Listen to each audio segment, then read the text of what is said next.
ನಾನು Clifton D Rosario, all India central council for trade unions national secretary. ಇವತ್ತು ನಮ್ಮ ಕರ್ನಾಟಕ ಪ್ರಗತಿಪರ ಬೀದಿ ವ್ಯಾಪಾರಿಗಳ ಸಂಘದಿಂದ ಒಂದು ಹೋರಾಟ ನಾವು ಹಮ್ಮಿಕೊಂಡಿದ್ದು. ಮುಖ್ಯವಾಗಿ ಈ ವಿಚಾರ ಇದ್ದಿದ್ದೇನೆಂದರೆ, ಇತ್ತೀಚಿನ ದಿನಗಳಲ್ಲಿ ನಾವು ನೋಡ್ತಾ ಇರೋದು ಬೀದಿ ವ್ಯಾಪಾರಿಗಳನ್ನು ಎತ್ತಂಗಡಿ ಮಾಡೋ ಒಂದಿಷ್ಟು ವಿಚಾರಗಳು ಸರ್ಕಾರ ಮಾತಾಡ್ತಾ ಇದ್ದಾರೆ. ಬಿ ಬಿ ಎಂ ಪಿ ಹಂತದಲ್ಲೂ ಮಾತಾಡ್ತಾ ಇರೋದು, ಡಿ ಕೆ ಶಿವಕುಮಾರ್ ಅವರು ಮಾತಾಡ್ತಾ ಇರೋದು. ಎಲ್ಲೋ ಒಂದು ಕಡೆ ಬೀದಿ ವ್ಯಾಪಾರಿಗಳಿಗೆ ಇಲ್ಲಿ ಅವ್ರ ಕೆಲಸ ಮಾಡೋಕ್ಕೆ, ದುಡಿಮೆ ಮಾಡೋಕ್ಕೆ ಒಂದು ಅವಕಾಶ ಮಾಡಿಕೊಡಲ್ಲ ಅಂತ ಒಂದು ವಿಚಾರ ತುಂಬಾ ಎದ್ದು ಬರ್ತಿರೋ ಕಾರಣದಿಂದ ನಾವು ಇದನ್ನು ವಿರೋಧಿಸಿ ಇವತ್ತು ಪ್ರತಿಭಟನೆ ಹಮ್ಮಿಕೊಂಡಿದ್ದು. ನಾವು ಮುಖ್ಯವಾಗಿ ಹೇಳ್ತಾ ಇರೋದು, ಸಂವಿಧಾನದಲ್ಲಿರೋ ಒಂದು ಹಕ್ಕು ಬೀದಿ ವ್ಯಾಪಾರಿ. ಅದಲ್ಲದೆ 2014 ಏನು ಕೇಂದ್ರ ಸರ್ಕಾರದ ಕಾಯ್ದೆ ಇದೆ, ಬೀದಿ ವ್ಯಾಪಾರಿಗಳ ಕಾಯ್ದೆ, ಅದರ ಅಡಿಯಲ್ಲಿ ಬೀದಿ ವ್ಯಾಪಾರಿ ಮಾಡೋದು ನಮ್ಮ ಹಕ್ಕು.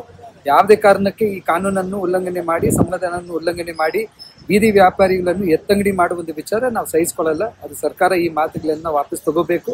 ಅದು ಬಿಟ್ಟು ಬೀದಿ ವ್ಯಾಪಾರಿಗಳಿಗೆ ಕಾನೂನಡಿಯಲ್ಲಿ ಏನೇನು ಸೌಲಭ್ಯಗಳು ಕೊಡಬೇಕಾಗಿದೆ ಆ ಎಲ್ಲ ಸೌಲಭ್ಯಗಳು ಕೊಡಬೇಕಂತೂ ಸಹ ನಾವು ಇವತ್ತು ಆ ಒಂದು ಬೇಡಿಕೆ ಇಟ್ಕೊಂಡು ಹೋರಾಟ ಮಾಡಿದ್ದು. ಮೂರನೇ ವಿಚಾರ ಬಂದಿದ್ದು, ಇತ್ತೀಚಿನ ದಿನಗಳಲ್ಲಿ BBMP ವತಿಯಿಂದ ಬೀದಿ ವ್ಯಾಪಾರಿಗಳ ಒಂದು ಸರ್ವೆ ಆಗಿದೆ.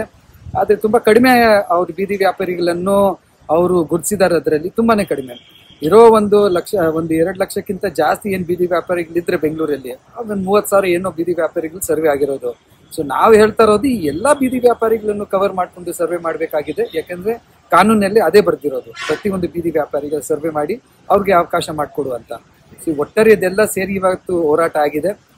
BBMP ಇಂದ ಜಾಯಿಂಟ್ ಕಮಿಷನರ್ ಅವ್ರು ಬಂದು ನಮ್ಮ ಮಾತನ್ನು ಕೇಳಿ ಅವರು ಸ್ಪಂದಿಸಿದ್ದಾರೆ. ಇಲ್ಲ, ಯಾವುದೇ ಕಾರಣಕ್ಕೆ BBMP ಬಂದು ಕಾನೂನು ಬಾಹಿರವಾದ ಯಾವುದೇ ಕ್ರಮ ಅವ್ರು ವಹಿಸಲ್ಲ ಅಂತ ಹೇಳಿದ್ದಾರೆ. ಮತ್ತು ಇವತ್ತು 3 ಗಂಟೆಗೆ BBMP ಕಮಿಷನರ್ ಜೊತೆಗೂ ಈ ಎಲ್ಲ ಬೇಡಿಕೆ ಇಟ್ಕೊಂಡು ಒಂದು ಚರ್ಚೆ ಇದೆ. ನಮ್ಮ ಭರವಸೆ ಇರೋದು ಏನಂದ್ರೆ, ಸಂವಿಧಾನ ಮತ್ತೆ ಕಾನೂನ ಮೀರದೆ, ಅದು ಮೀರಿ BBMP ಯಾವುದೇ ಒಂದು ಕ್ರಮ ವಹಿಸಲ್ಲ. ಬೀದಿ ವ್ಯಾಪಾರಿಗಳ ಹಕ್ಕನ್ನು ಅವ್ರು ಕಾಪಾಡ್ತಾರಂತ ಒಂದು ಆಸೆಯಿಂದ ನಾವು ಆ ಮೀಟಿಂಗ್ ಅಲ್ಲಿ ನಾವು ಹೋಗ್ತೀವಿ. ಒಂದು ವೇಳೆ ಸರ್ಕಾರ ಅಥವಾ BBMP ಈ ಕಾನೂನು ಮೀರಿ, ಸಂವಿಧಾನ ಮೀರಿ ಬೀದಿ ವ್ಯಾಪಾರಿಗಳಿಗೆ ಕಷ್ಟ ಕೊಡೋದು ತಿರ್ಗಾ ಶುರು ಮಾಡಿಬಿಟ್ರೆ ಅನಿವಾರ್ಯವಾಗಿ ನಾವು ಬೀದಿ ಇಳಿಬೇಕಾಗುತ್ತೆ, ಹೋರಾಟ ಮಾಡಬೇಕಾಗುತ್ತೆ. ನನ್ನ ಹೆಸರು ಆಶಾ ಅಂತ, ವಿಜಯನಗರ ಬೀದಿ ವ್ಯಾಪಾರ ಮಾಡ್ತಾ ಇರೋದು. ಸುಮಾರು ನಾವು ಚಿಕ್ಕ ಮಕ್ಕಳಿಂದನೂ, ನಾವು 30 ವರ್ಷ ಆಯಿತು, ನಮ್ಮ ತಾಯಿಯವರಿಂದನೂ ನಾವು ಮಾಡ್ಕೊಂಡು ಬರ್ತಾ ಇದ್ದೀವಿ. ತುಂಬ ತೊಂದರೆ ಆಗ್ತಿದೆ. BBMP ಕಡೆಯಿಂದ ತುಂಬ ಎತ್ತಂಗಡಿ ಮಾಡಿ ಅಂತ ಹೇಳಿ ತುಂಬ ತೊಂದರೆ ಕೊಡ್ತಿದ್ದಾರೆ. ದಯವಿಟ್ಟು ವ್ಯಾಪಾರ ಮಾಡೋದಕ್ಕೆ ಬಿಡಿ. ನಾವು ಯಾರಿಗೂ ಏನು ತೊಂದರೆ ಕೊಡ್ತಾ ಇಲ್ಲ. ನಮ್ಮ ಜೀವನ ಬದುಕೋಕ್ಕೋಸ್ಕರ ನಾವು ಮಾಡ್ತಾ ಇರೋದು. ದಯವಿಟ್ಟು ನಮಗೆ ವ್ಯಾಪಾರ ಮಾಡೋದಕ್ಕೆ ಅವಕಾಶ ಕೊಡಿ. ಸರ್ಕಾರದಿಂದ ಅದು ವ್ಯಾಪಾರ ಮಾಡೋಕ್ಕೆ ಬಿಡ್ತಿಲ್ಲ. ನಮಗೆ ಮೇಲೆ ಟಾರ್ಪಲ್ ಹಾಕೋಕ್ಕೆ ಬಿಡ್ತಿಲ್ಲ. ತುಂಬ ತೊಂದರೆ ಆಗ್ತಿದೆ. ಗಾಳಿ ಬೆಳಕು ಮಳೆ ಬಂದರೆ ತುಂಬ ತೊಂದರೆ ಆಗುತ್ತೆ. ವಯಸ್ಸಾದವ್ರು ಇದ್ದಾರೆ, ಅವ್ರೆಲ್ಲ ಹೋಗ್ಬೇಕು. ಮಕ್ಕಳು ಸಾಕ್ತಾ ಇಲ್ಲ ತಂದೆ ತಾಯಿಗಳನ್ನ. ಅವ್ರೇನು ಮಾಡಬೇಕು? ಅವ್ರು ಬೀದಿಲಿ ಕುತ್ಕೊಂಡು ವ್ಯಾಪಾರ ಮಾಡ್ತಾರೆ. ಮಕ್ಕಳು ಸಾಕ್ತಾ ಇಲ್ಲ, ಅವ್ರು ಬೇರೆ ಕಡೆ ಎಲ್ಲ ಹೋಗ್ಬೇಕಾಗುತ್ತೆ. ಜೀವನ ಅದೇ ಅವರಿಗೆ. ವ್ಯಾಪಾರ ಮಾಡ್ತಾ ಇರೋದೇ ಜೀವನ, ಬೀದಿಲಿ ಕುತ್ಕೊಂಡು ವ್ಯಾಪಾರ ಮಾಡ್ತಾ ಇರೋದೇ ಜೀವನ. ದಯವಿಟ್ಟು ಅವ್ರು ವಯಸ್ಸಾದವ್ರಿಗೆ ಅವಕಾಶ ಮಾಡಿಕೊಡಿ. ನನ್ನ ಹೆಸರು ಶಶಿಕಲಾ ಅಂತೇಳಿ. ನಾನು ಒಬ್ಬ ಬೀದಿ ವ್ಯಾಪಾರಿ. ಸುಮಾರು 33-34 ವರ್ಷದಿಂದ ಇದೇ ವ್ಯಾಪಾರ ಮಾಡ್ಕೊಂಡು ಬರ್ತಾ ಇದ್ದೀವಿ. ಈಗ ಸರ್ಕಾರ ಎಲ್ಲಾ ಕಡೆ ನಮ್ಮನ್ನ ಎತ್ತಂಗಡಿ ಮಾಡ್ತಾ ಇದೆ.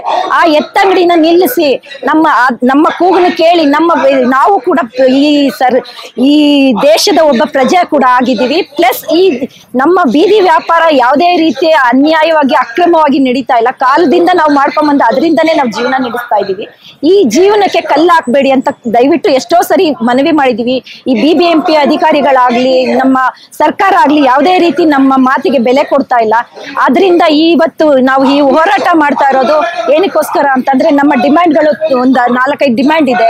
ಬೀದಿ ವ್ಯಾಪಾರಿಗಳನ್ನ ಎತ್ತಂಗಡಿ ಮಾಡ್ಕೊಡ್ದು, ಹಾಗೂ ನಮ್ಮ ಬೀದಿ ವ್ಯಾಪಾರಿಗಳಿಗೆ ಒಂದು ಉಚಿತ ಶೌಚಾಲಯದ ವ್ಯವಸ್ಥೆ ಮಾಡ್ಕೊಡಿ, ಹಾಗೂ ಕುಡಿಯುವ ನೀರಿನ ವ್ಯವಸ್ಥೆ ಮಾಡ್ಕೊಡಿ. ಹಾಗೆ ನಮ್ಮ ಮಳೆ ಮತ್ತೆ ಬಿಸಿಲಿಗೆ ಒಂದು ಟಾರ್ಪಲ್ ವ್ಯವಸ್ಥೆ ಅಥವಾ ಛತ್ರಿ ವ್ಯವಸ್ಥೆ ಮಾಡ್ಕೊಡಿ.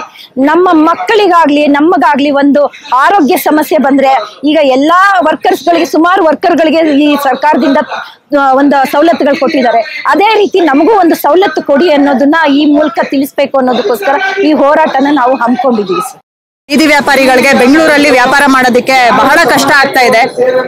ಯಾವುದೇ ಸರ್ಕಾರ ಇರ್ಲಿ, ಬಿಜೆಪಿ ಸರ್ಕಾರ ಇರ್ಲಿ, JDS ಸರ್ಕಾರ ಇರ್ಲಿ, ಕಾಂಗ್ರೆಸ್ ಸರ್ಕಾರ ಇರ್ಲಿ, ಇದು ಬೆಂಗಳೂರು ನಗರನ ಒಂದು ಸೌಕರ್ ಒಂದು ನಗರ ಅನ್ನೋ ರೀತಿಯಲ್ಲಿ ಮಾಡ್ಬಿಟ್ಟಿದ್ದಾರೆ. ಇದರಲ್ಲಿ ಫುಟ್ಪಾತ್ ಅಲ್ಲಿ ಬಡವ್ರಿಗೆ ಅಂತಾನೆ ಹೇಳಿ ಸರಕು ಸಾಮಾನು ಸೇವೆಗಳನ್ನ ಒದಗಿಸುವಂತಹ ಬೀದಿ ವ್ಯಾಪಾರಿಗಳನ್ನ ಅಲ್ಲಿ ವ್ಯಾಪಾರ ಮಾಡಕ್ಕೆ ಬಿಡದೆ ದಿನನಿತ್ಯ ಒಂದು ಕಿರುಕುಳ ಅನುಭವಿಸೋದನ್ನ ನಾವು ನೋಡ್ತೀವಿ.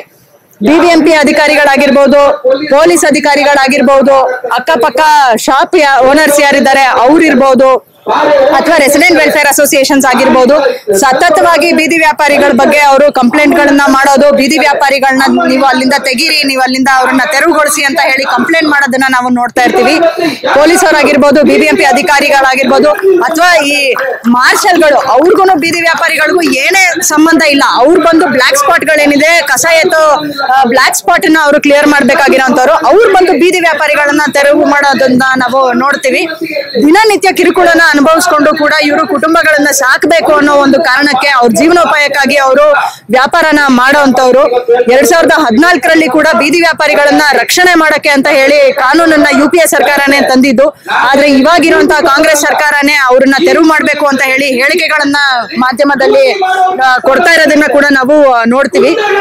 ಬೀದಿ ವ್ಯಾಪಾರನ ಒಂದು ಜೀವನೋಪಾಯದ ಒಂದು ಹಕ್ಕು ಅಂತ ಹೇಳಿ ಸಂವಿಧಾನದಲ್ಲಿ ಇರುವಂತಹ ಒಂದು ಹಕ್ಕು, ಅವರಾಗ್ಲಿ ಪಾದಚಾರಿ ಆಗ್ಲಿ ಫುಟ್ಪಾತ್ ಎಲ್ಲಾರ್ಗು ಅಂತ ಹೇಳಿ ಒಂದು ಸಂದೇಶನ ನಾವು ಕೊಡ್ಬೇಕು ಅಂತ ಹೇಳಿ, ಮತ್ತೆ ಸರ್ಕಾರಕ್ಕೆ ಒಂದು ಸಂದೇಶ ನಾವು ಕೊಡ್ಬೇಕು ಅಂತ ಹೇಳಿ, ಬೀದಿ ವ್ಯಾಪಾರಿಗಳಿಗೆ ಎಷ್ಟು ಜೀವನ ಮಾಡೋದಿಕ್ಕೆ ಹಕ್ಕಿದೆಯೋ ಅಷ್ಟೇ ಹಕ್ಕು ಶ್ರೀಮಂತರಿಗೂ ಕೂಡ ಇರೋ ಕಾರಣ ನಾವು ಇವತ್ತು ಹೋರಾಟ ಮಾಡ್ತಾ ಇರೋದು. ಅದೇ ರೀತಿಯಲ್ಲಿ ನಾವು ನೋಡ್ಬೋದು, ಬೇಸಿಗೆ ಕಾಲದಲ್ಲಿ ಸಿಕ್ಕಾಪಟ್ಟೆ ಬಿಸಿಲು ಬೆಂಗಳೂರಲ್ಲಿ ಕೂಡ. ಬೇಸಿಗೆ ಕಾಲದಲ್ಲೂ ಕೂಡ ಬೀದಿ ವ್ಯಾಪಾರಿಗಳಿಗೆ ಒಂದು ತಲೆ ಮೇಲೆ ಸೂರು ಅಂತ ಇಲ್ಲ. ಅವರು ಟಾರ್ಪಾಲಿನ್ ಹಾಕೊಂಡ್ರೆ, ಒಂದು ಸಜ್ಜ ತರ ಹಾಕೊಂಡ್ರೆ ಕೂಡ ಟೆಂಪರರಿ ಸ್ಟ್ರಕ್ಚರ್ ಆಗಿದ್ರು ಕೂಡ ಬಂದು BBMP ಅವರು ಅದನ್ನ ಕಿತ್ತಾಕಿ ಅಂತ ಹೇಳಿ ಟ್ರ್ಯಾಕ್ಟರ್ JCB ತಗೊಂಡ್ಬಂದು ಅದನ್ನ ಕಿತ್ತಾಕೋದನ್ನ ನಾವು ನೋಡ್ತೀವಿ. ಅವ್ರಿಗೆ ಒಂದು ಕುಡಿಯೋ ನೀರಿನ ವ್ಯವಸ್ಥೆ ಇಲ್ಲ, ಒಂದು ಶೌಚಾಲಯದ ವ್ಯವಸ್ಥೆ ಇಲ್ಲ. BBMP ಟಾಯ್ಲೆಟ್ಗೆ ಹೆಣ್ಮಕ್ಳು ಎಲ್ಲಾನು ವ್ಯಾಪಾರಿಗಳು ಹೋದ್ರೆ 5-5 ರೂಪಾಯಿ ತಗೊಳ್ತಾರೆ. ದಿನಕ್ಕೆ ಒಂದ್ 3 ಸಲ ಹೋಗ್ಬೇಕು ಅಂದ್ರೆ 15-20 ರೂಪಾಯಿ ನೀವು BBMP ಶೌಚಾಲಯಕ್ಕೆನೆ ನೀವು ಖರ್ಚು ಮಾಡಿದ್ರೆ ಯಾವ ರೀತಿಯಲ್ಲಿ ದಿನನಿತ್ಯ ಇವ್ರು ಹೋಗಿ ಅಲ್ಲಿ ಮಾರ್ಕೆಟ್ಗಳಲ್ಲಿ ವ್ಯಾಪಾರ ಮಾಡೋಂಥವ್ರು. ಸೊ ಹಾಗಾಗಿ ಹೆಣ್ಮಕ್ಳಿಗೆ ಉಚಿತವಾಗಿ ಶೌಚಾಲಯ ಕೊಡ್ಬೇಕು, ಬೀದಿ ದೀಪನ ಅವರು ಮಾಡ್ಕೊಡ್ಬೇಕು. ಮತ್ತೆ ಕಳ್ಳತನ ತುಂಬಾ ಆಗ್ತಾ ಇದೆ, ಯಾಕಂದ್ರೆ ಬೀದಿ ವ್ಯಾಪಾರಿಗಳು ಎಲ್ಲೆಲ್ಲೋ ಹೋಗಿ ಸಾಮಾನ್ ತಗೊಂಡ್ ಬರ್ತಾರೆ, ಅವರು ಅದನ್ನ ರಾತ್ರಿ ಹೊತ್ತು ಅಲ್ಲೇ ಕಟ್ಬಿಟ್ಟು ಹೋಗುವಂತ ಒಂದು ಪರಿಸ್ಥಿತಿ ನಾವು ನೋಡ್ತೀವಿ. ಸಾಮಾನ್ಗೆ ಅವ್ರನ್ನ ಸ್ಟೋರ್ ಮಾಡ್ಕೊಳ್ಳೋದಕ್ಕೆ ಅಂತ ಹೇಳ್ಬಿಟ್ಟು ಗೋಡೌನ್ ನ ಮಾಡ್ಕೊಡ್ಬೇಕು ಅಂತ ಕೂಡ ನಾವು ಕೇಳ್ತಾ ಇದ್ದೀವಿ. ಅದೇ ರೀತಿಯಲ್ಲಿ ಬೀದಿ ವ್ಯಾಪಾರಿಗಳಿಗೆ ಸಾಮಾಜಿಕ ಭದ್ರತೆನ ಅವರು ಕಲ್ಪಿಸ್ಕೊಡ್ಬೇಕು.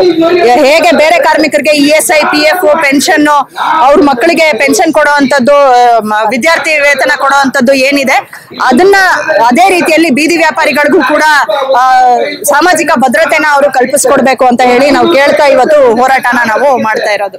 ಏನಿಲ್ಲ, ಇವ್ರು ಮಾಡ್ತಿರೋದು ಪಾಲಿಸಿ ಮೇಕಿಂಗ್ ಇಲ್ಲ ಗುಂಡಾಗರ್ದಿನ ರೌಡಿಸಮ್ಮ. ಇದಾಗ್ತಿರೋದೆಲ್ಲ ತಪ್ಪು. ಇದನ್ನ ವಿರುದ್ಧ ನಾವು ಇಲ್ಲಿ ಎಲ್ಲ ಬಂದ್ಬಿಟ್ಟು ಚರ್ಚೆಯಿಂದ ಹೋರಾಟ ಮಾಡಕ್ಕೆಲ್ಲ ಬಂದು ಸೇರಿದೀವಿ.